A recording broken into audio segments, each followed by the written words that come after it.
어제 여야는 대통령실 국정감사에서 이태원 참사 책임을 두고 충돌했습니다. 국감장에서는 야당 의원들의 질의를 들으면서 대통령실 참모진들이 남긴 메모 필담도 논란으로 떠올랐습니다. 임경빈 시사평론가와 함께 이야기 나눠봅니다. 어서 오십시오. 안녕하세요. 네, 자 일단 어제 윤석열 대통령이 그 비공개 회의에서 국민에게 사과했던 그 영상이 관심을 받았습니다. 이게 네. 그제 회의에서 있었던 일인 거잖아요. 근데 비공개 회의였는데 이걸 녹화해서 공개를 했습니다. 이것도 좀 이례적으로 보이는데 어떤 의미가 있다고 봐야 될까요? 사실 거의 보기 좀 힘든 장면이죠. 이제 비공개로 회의를 진행할 때는 이제 공개를 안 하는 게 원칙이라서 비공개로 하는 건데 그 장면을 이제 촬영을 하고 또 음성까지 직접 공개를 한다는 건 굉장히 이례적인데 그만큼 대통령실이나 혹은 이제 대통령이 이 내용에 있어서만큼은 국민한테 좀 보여드려야 되겠다. 직접 좀 메시지를 전달할 필요가 있다라는 판단한 걸로 보입니다. 어제 이제 좀 얘기를 들어보니까 실제로는 비공개 회의더라도 대통령실에서 회의를 진행할 때는 대부분의 경우에 녹취록을 만들기 위해서 이제 녹화를 하긴 한데요. 근데 이번처럼 직접 공개를 하는 경우는 사실 거의 없기 때문에 그만큼 대통령이 이 내용에 대해서 특히 경찰의 어떤 일선의 대응에 있어서 문제가 있었다는 점을 좀 더 강조를 하고 싶었던 거 아니냐. 그리고 이제 정치적으로 평가를 해보자면 지금 이제 이상민 행안부 장관이라든지 혹은 한덕수 총리에게까지도 일종의 이제 책임론이 좀 불거지고 있는 상황에서 대통령 입장에서는 일단 책임을 져야 될 주체를 조금 더 명확하게 국민한테 좀 전달하고 싶었던 거 아니냐. 좀 이렇게 평가를 할 수 있을 것 같습니다. 민주당이 요구하는 몇 가지 사안들이 있었잖아요. 그 중에 하나가 이제 윤석열 대통령의 공식 사과였는데 그렇다면 이 공개된 영상으로 좀 사과를 가름할 수 있을 거라고 보십니까? 정치적으로? 글쎄 일단 뭐 민주당도 그렇지만 국민들도 이제 지금 대통령한테 요청하고 있는 거는 이게 이제 호통이 섞여 있는 이런 식의 이제 비공개적인 자리에서의 발언보다는 뭐 많이 얘기가 나왔습니다만 김영삼 전 대통령이라든지 뭐 김대중 전 대통령이라든지 혹은 노무현 전 대통령도 대통령 당선인 시절에 이제 대구 지하철 참사 사고가 있었을 때 이제 책임지고 사과를 하는 모습을 보였는데 그럴 때의 장면들을 생각을 해보면 대통령이 이제 카메라 앞에 서서 국민들을 향해서 직접적으로 사과를 하고 재발 방지를 약속하는 어떤 메시지 측면에서는 아직 조금 부족하지 않느냐 이렇게 느끼시는 분들이 많을 것 같아요. 아직까지는 대통령이 좀 간접적인 메시지를 내왔었기 때문에 국민을 향해서 직접적인 메시지를 내는 게 필요하지 않나라는 게 아직까지는 국민 여론의 이제 대다수를 차지하고 있는 것 같습니다. 예, 민주당에서도 윤석열 대통령이 대국민 사과를 해야 된다. 이런 요구가 이제 가라앉지 않을 수도 있는 그런 상황으로 보이는데 내각 경질 요구도 일단 윤석열 대통령 같은 경우에는 이제 경찰을 강하게 질타를 하고 이상민 행안부 장관 같은 경우에는 경질할 뜻이 없다는 입장을 이제 밝힌 것으로 그렇게 해석이 되고 있는데 민주당에서는 이 요구도 계속 할 것 같아요. 왜냐하면 지금 민주당에서 나오는 발언을 보면 형사적인 책임과는 별개로 강조하고 있는 게 정치적인 책임을 계속 강조하고 있거든요. 그렇습니다. 어제 사실은 그 얘기를 뭐 국민의힘 내부에서도 유승민 전 원내대표도 비슷한 얘기를 했어요. 지금 이제 대통령이 하고 있는 말들이 대부분 검사의 언어다. 그러니까 법률적 책임에 있어서는 대통령의 말이 맞을지도 모르지만 정치적으로 혹은 도의적으로 국민의 마음을 울리기에는 좀 부족하다. 이제 이런 식의 메시지를 어제 유승민 전 원내대표도 냈는데 그만큼 지금 국민들 보시기에는 156명의 국민들이 이제 생떼 같은 이 생명을 잃은 이 사건 앞에서 책임 있는 사람들의 사퇴 의사 표명이 전혀 없다는 거는 좀 납득하기가 어려운 상황이 아닌가 이런 의견들이 좀 많은 것 같아요. 지금 뭐 대통령도 이제 경찰의 책임을 강조하고는 있습니다만 그 경찰의 책임이라는 게 총경급 그러니까 용산 경찰서장에서 지금 끊겨 있는 상황이고 사실은 서울에 이제 경비 병력들을 동원할 수 있는 총 권한을 가지고 있는 서울 경찰청장이라든지 그러니까 기동대를 이제 운영할 수 있는 권한은 결국 이제 서울 경찰청장이 움직여 줘야 되는 건데 그 부분에 대한 책임 문제라든지 혹은 경찰을 총괄하는 경찰청장의 책임 문제 이런 것들은 아직 제기가 좀 되지가 않고 있고 경찰 특수본이 하고 있는 지금 수사에 있어서도 본격적인 수사 초점이 되지는 않고 있는 것 같다. 그렇다면 아무래도 이제 국민들 입장에서 그러면 설마 용산경찰서장 정도에서 책임 소재가 끝나는 건 아니겠지? 라는 내심을 갖고 계실 텐데 그 부분에 대해서는 여권이나 대통령실에서 조금 더 명확한 입장을 밝힐 필요가 있지 않을까. 뭐 제 생각엔 좀 그런 측면이 있는 것 같습니다. 그 맥락 중에 하나로 이제 스스로 거취를 정리하는 방안에 대해서 뭐 야당은 물론이고 여당 내에서도 좀 일부 목소리가 나오는 것 같아요. 그래서 좀 비교 대상이 되는 게 세월호 참사 때 당시 이주영 장관의 모습도 이제 같이 거론이 되더라고요. 근데 그때 당시 이주영 장관의 모습을 보면 먼저 거취를 정리하는 발언을 하고 이제 8개월여에 걸쳐서 이제 수습하는 모습을 좀 책임지는 모습을 보였었거든요. 어떻게 좀 이상민 장관이 행동해야 된다고 보십니까? 사실 지금 말씀해 주신 부분이 굉장히 좀 중요한 대목인데 어제 김대기 비서실장 같은 경우도 2014년에 이주영 해수부 장관 사례를 들면서 사퇴를 8개월 뒤에 했다는 데에 초점을 맞췄어요. 예. 근데 지금 우리 이제 앵커께서 지적해 주신 거는 먼저 사임 의사를 밝히고 수습을 한 뒤에 이제 물어났거든요. 지금 이상민 장관하고 대비를 해보면 사임 의사가 애초에 지금 있느냐는 측면이 조금 회의가 되는 부분이 있고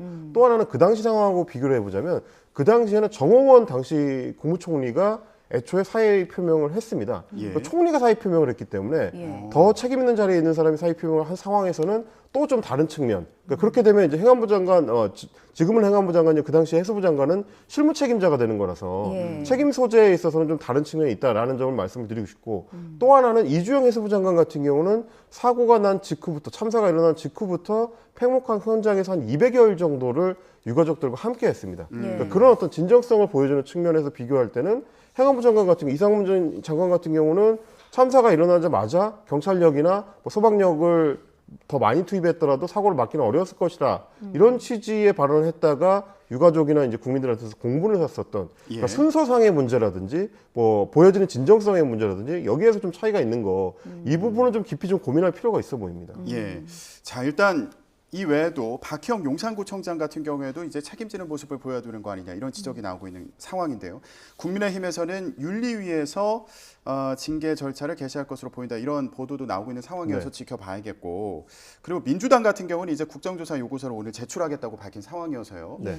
근데 이것도 보면 사실 국정조사 같은 경우는 강제조사 권한이 없어서 네. 정치적인 책임을 묻는데 조금 의미를 둔 게 아니냐 뭐 이런 해석도 나오고 있는 그런 상황이더라고요. 근데 이제 사실 두 가지 측면을 다 봐야 되는 것 같아요. 이제 국정조사 같은 경우는 뭐 국정조사가 이제 맹탕으로 끝나는 경우들도 상당히 많았습니다만은 반대로 굉장히 좀 강력한 어떤 정치적 의미뿐만이 아니라 사법적 책임까지도 확대됐었던 국정조사가 없었던 건 아닙니다. 예. 가장 대표적인 게 이제 박근혜 전 대통령 시절에 이제 국정농단 관련된 국정조사였는데 예. 그때는 그게 뭐 사법적인 어떤 권리가 있는 상황이 아니었음에도 불구하고 사실상 대통령을 탄핵하는 데 있어서 중요한 역할을 했었던 사실관계들이 그때 많이 나왔거든요. 뭐 내부의 이제 고발자들이라든지 아니면 관련 자료들도 그때 많이 나왔었고 추가 취재가 이루어지면서 뭐 태블릿 PC라든지 이런 것들이 나왔었습니다. 그러니까 그런 것들을 민주당에서 이제 기대를 하는 것 같아요. 지금 경찰이나 혹은 뭐 대통령실에서는 책임 소재의 단위를 굉장히 좀 낮은 단계에서 이제 끊어놓고 있기 때문에 예. 민주당 입장에서는 그 위에 선에서는 그럼 뭘 하고 있었느냐? 제가 아까 지적드렸던 것처럼 서울경찰청장은 왜 기동대 배치와 관련해 가지고 그런 판단을 내렸는지 그 판단이 10만여 명의 인파가 모이기로 사실상 예정이 돼 있는 이태원 상황에 대한 정확한 판단이었다고 할 수 있는지 혹은 뭐 집회나 시위가 끝났던 뭐 참사 당일에 오후 8시 30분 이후 그 이후에는 왜 서울경찰청장이나 경찰청장이 현장에 없고 그리고 이제 지휘하려는 의지가 없고 사실상 퇴근했었는지 이런 부분들을 지적하려면 지금 경찰 수사를 기다리기에는 시간이 너무 오래 걸린다. 예. 그렇기 때문에 국정조사를 통해서 사실관계를 좀 더 명확히 해가지고 역으로 이제 사법적인 판단을 푸시하는 밀어내는 이제 이런 것까지도 이제 노리는 어떤 정치적 판단 이게 지금 야당에서는 이루어지는 걸로 보이고요. 예. 아까 지적해 주셨던 박희영 용산구청장 같은 경우는 이미 또 이제 경찰에 입건이 된 상태라서 어떻게 보면 여당 내에서도 책임을 묻는 데 있어서 조금 더 가벼워진 측면이 있습니다. 그러니까 윤리위로 가는 것도 결국 이제 그런 차원의 문제일 텐데 이거 역시 마찬가지로 서울시장까지 책임이 올라가기 전에 박희영 용산구청장에서 끌어내려는 어떤 정치적 의도가 있을 수 있다. 이 부분도 야당에서는 좀 신경을 쓰고 있을 것 같습니다. 짧게요. 여야 지도부의 약간의 결이 다른 좀 행보를 네. 좀 볼게요. 어제 민주당 이재명 대표의 경우는 이태원 파출소를 방문해서 현장 일선 경찰관들을 좀 위로를 했고 네. 오늘은 용산 소방서를 또 방문을 합니다. 근데 여당의 지도부는 용산 경찰서를 방문을 해요. 네. 그러니까 약간 결이 다른 행보인데 어떻게 평가하십니까? 그러니까 이제 이재명 대표 같은 경우는 파출소도 그렇고요, 용산 소방서도 그렇고요. 대체로 지금 온라인에서 이제 국민 여론상으로는 일선에서 그렇게 고생을 많이 했는데 지금 이제 수사에 주요 초점이 맞춰지고 있어서 어떻게 보면 이제 일종의 동정 여론을 많이 받고 있는 일선의 현장 상황에 대해서 이제 좀 아우르는 측면을 이재명 대표는 좀 보여주는 것 같고, 지금 이제 국민의힘 같은 경우는 수사의 초점이 또 용산 경찰서장 쪽에 맞춰져 있기 때문에 거기에 그러니까 책임 소재를 조금 더 명확하게 하려는 행보로 보인다. 이 두 어떤 행보 사이에는 그 정도의 차이가 있지 않나 좀 보여집니다. 예. 여야 행보 이렇게 또 다른 의미를 담은 거 아니냐 이런 해석이 나오고 있는 그런 상황이기도 한데요. 어제 대통령실 국정감사장에서도 이제 여야가 이태원 참사로 맞붙었습니다. 그런데 이 상황에서 대통령실 참모진들 사이에 쓴 메모가 포착이 되면서 또 논란이 됐습니다. 어떤 상황이었는지 잠시 영상 확인해보고 오겠습니다. 배석하신 분 중에서 이걸 쓰신 분이 혹시 있습니까? 쓰신 분이 있으면 이야기해 보십시오. 아니랄까요? 근데 이 자리가 무슨 자리입니까? 이태원 참사 가족 유가족들. 자, 잠깐만요. 모두 저를 통해 건데 어떻게 이런 짓을 할 수가 있습니까?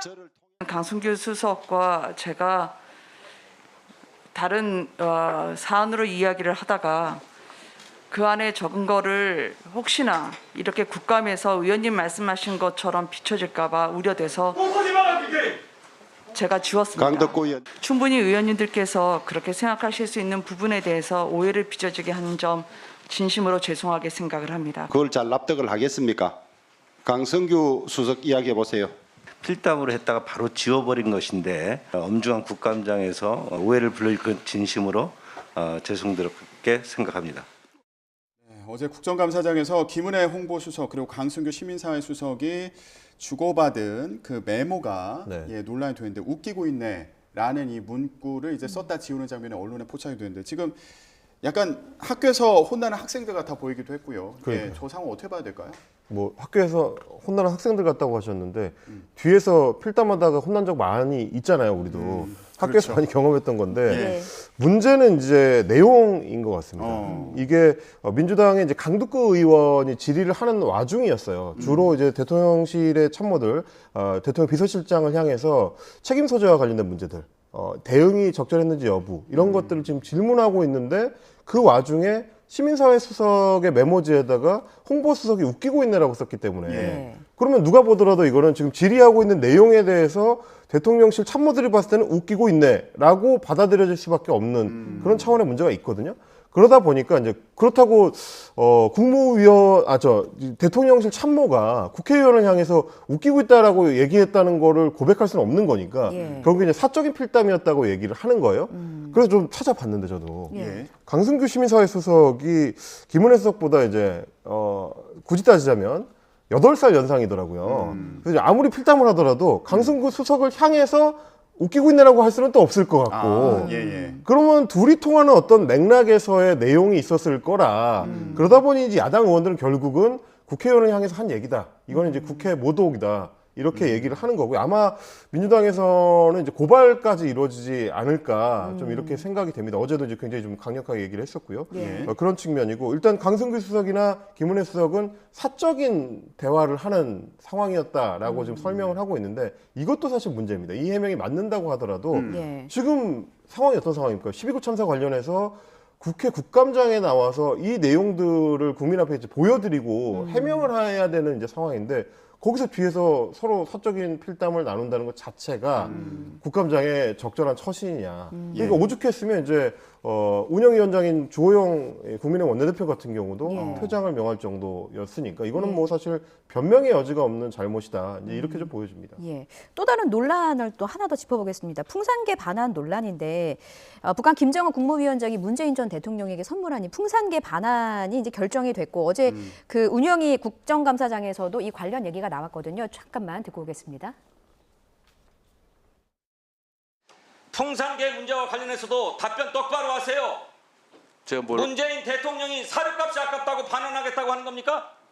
제가 그렇게 말했습니까? 얼버무리지 말고 똑바로 얘기하세요. 제가 그렇게 말했습니까? 외국으로부터 갖는 제가 그렇게 말한 적 없어요. 저도 문 대통령 저도 잘 알아요. 네? 다른 곳을 정하여 사육 보존할 수 있다는 법률의 근거가 없어도 가능하기 때문에 그렇게 시행령을 고치조가 정부의 의지가 없다고 보고 대통령이 국가 기록물을 다시 반환하겠다고 한 것이 파양입니까? 휴식을 위해서 잠시 감사를 중지하였다가 왜 나한테 그래? 예, 이 쟁점의 핵심은 뭡니까? 결국은 시행령을 고쳐서 법적 근거를 이제 만들 것이냐 말 것이냐가 사실 가장 중요한 문제입니다. 뭐 어제 많이 알려졌습니다만은 공교롭게도 그 당시에 이제 김정은 북한 위원장한테서 받은 선물이 개들이었기 때문에, 그러니까 생물이었기 때문에 좀 발생한 문제인데요. 대통령이 재임 중에 받은 모든 종류의 선물, 그게 이제 생물이든 무생물이든 동물이든 식물이든 모든 선물은 다 법령상으로는 대통령 기록물이 됩니다. 예. 그러면 대통령은 퇴임하면서 이 기록물들을 다 대통령 기록관으로 이관을 해야 되거든요. 근데 지금 청와대에 살고 있던 개들을 대통령 기록관으로 이관하는 거는 아무래도 좀 상황이 여의치가 않으니까요. 대통령 예. 기록관에서 이제 개들을 사육할 수 있는 환경이 아니다 보니 그래서 원래 이제 계속 기르고 있었던 문재인 전 대통령 부부가 양산으로 가면서 함께 데려가게 된 건데 이제 그러자면 이 대통령 기록물을 대통령 기록관으로 안 보내고 양산으로 보내는 어떤 법령상의 이제 근거가 필요하다. 예. 그러니까 그때 당시에는 당선인이었던 윤석열 당선인이나 당시 문재인 대통령 그리고 비서실 사이에 일종의 이제 합의가 이루어져서 일종의 협약 상태로만 남아 있었던 건데 그게 최종적으로는 법적 근거를 확보할 필요가 있었다라는 게 지금 문재인 대통령 비서실 측의 설명이고요. 예. 실제로 행정안전부에서도 지난 6월에 관련 시행령 개정안을 만들어서 입법 예고도 했는데 정작 국무회의 상정이 안 되고 이제 통과가 안 됐다는 겁니다. 근데 그 부분들을 좀 명확하게 해서 정리를 할 필요는 있어요. 예. 이게 꼭 뭐 무슨 관리비가 얼마다 이런 차원의 문제라기보다는 예. 어쨌든 법적으로는 여전히 하자가 남아 있는 상태니까 이걸 명확히 하려면 시행령이 고쳐져야 된다. 예. 근데 지금 문 전 대통령실에서 얘기하는 것처럼 대통령실이 의지가 있는지 없는지 정부가 이걸 하려고 하는지 안 하는지는 모르겠습니다만 이 문제가 불거진 상황에서 어쨌든 해결할 필요가 있다. 예. 이 개들 입장에서는 느닷없이 뭐 다른 데로 옮겨가야 되는 상황이 된 거니까 이 문제를 해결하려면 빨리 좀 수습이 돼야 되겠다. 지금 예. 이제 싸우기만 하는 문제가 아니라 어떻게 정리할지를 좀 논의해야 되지 않겠나. 예. 저는 좀 그런 생각이 들었습니다. 예, 지금 이 상황을 두고 일부에서 아니 사료값 포함해서 250만 원 지원금 없어서 파행하는 거냐 이렇게 또 주장을 하고 있는 상황이고 네. 그러다 보니까 이제 문재인 전 대통령 측에서는 아니 지금 사료값 논쟁이 아니라 그게 문제가 아니라 이게 대통령 기록물을 위탁 관리할 수 있는 법적인 근거가 없기 때문에 그걸 빨리 만들어 달라는 거다. 그게 없기 때문에 이 문제가 불거진 거다. 이게 지금 충돌하고 있는 그런 상황인 거군요. 그렇습니다. 이게 이제 프레임 문제가 전쟁 같아 보이기도 하고요. 어떻게 보면. 이게 처음에 이제 문제가 불거질 때 뭐 조선일보 같은 이제 매체를 통해서 사료값이라든지 뭐 관리비라든지 이런 게 좀 부각이 많이 되다 보니까 논쟁의 초점이 초반에는 그렇게 흘러간 측면이 있는데요. 예. 뭐 저희가 지금 설명을 드렸다시피 더 중요한 거는 법령상으로 양측이 어떻게 정리를 할 거냐의 문제예요. 결국 반려동물이 중간에 끼어 있으니까 이 친구들이 무슨 죄입니까? 이거를 정리를 하려면 대통령실하고 전 대통령실 사이에 협의가 좀 네. 빨리 이루어져야 된다. 예. 그래서 법령이 빨리 정리가 돼야. 왜냐하면 그 관리비라고 지금 얘기되는 것들이 사료값을 굳이 따지자면 사료값이나 뭐 병원비나 이런 정도가 진짜 중요한 문제인데 뭐 비용상으로 따지자면 그게 문 전 대통령 측에서 낼 수 없을 만큼의 많은 돈은 아니거든요. 관리비라는 건 이제 관리 명목으로 정부에서 문 전 대통령을 위해서 이제 지원해주는 측면이기 때문에 그게 핵심은 아니고 법령 정비가 빨리 돼야 된다. 이 문제를 빨리 협의할 필요가 있다. 좀 강조를 드리고 싶습니다. 예, 알겠습니다. 자, 풍산계 고미와 송강이는 대통령 기록관에 이제 문재인 전 대통령 측에서 반환했다고 그 소식이 전해지기도 했는데요. 관련 논쟁 어떻게 전개되는지도 지켜보겠습니다. 정치권 이슈 임경빈 시사평론가와 함께 얘기 나눴습니다. 고맙습니다. 맞습니다. 감사합니다.